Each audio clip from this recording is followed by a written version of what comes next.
Now, the controversial £32 billion high-speed rail link from London to the West Midlands looks like being given the go-ahead next week after a leaked government-commissioned report backed the scheme.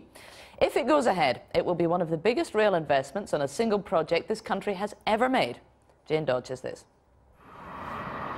Paul Hunt is no stranger to trains. He already has one local railway line running through his farm between Kenilworth and Coventry.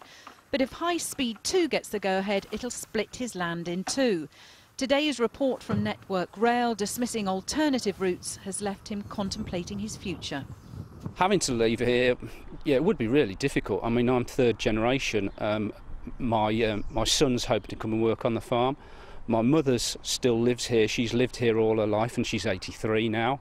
My auntie and uncle live here and they've lived here all their lives. You know, that's going to be a real wrench.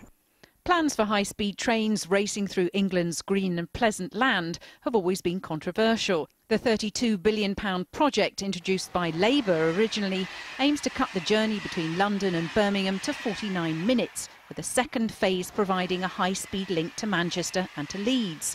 Last year, the government asked Network Rail to look at two alternative proposals. Its findings, leaked to the press, give both the thumbs down. It said neither scheme would provide enough capacity for future demand. Both would cause heavy disruption, slow down fast lines, hinder the growth of freight traffic and lead to an end to train services for some stations. Ultimately, the big issue is seats or lack of them, and Network Rail says HS2 offers the best solution to overcrowding. The findings have been welcomed by the opposition.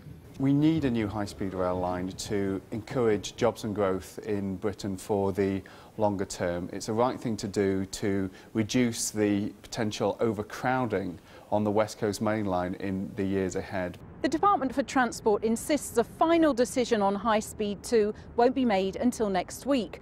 But a government source was keen to point out David Cameron had expressed his support only last month.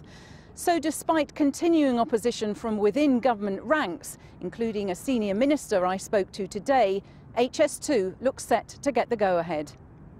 Cheryl Gillan, the Welsh secretary, won't be happy. Bookies already have 3-to-1 odds she'll resign over the issue. Campaigners are now considering a legal challenge. The government will certainly expect a lot of questions. Huge numbers of things haven't been answered.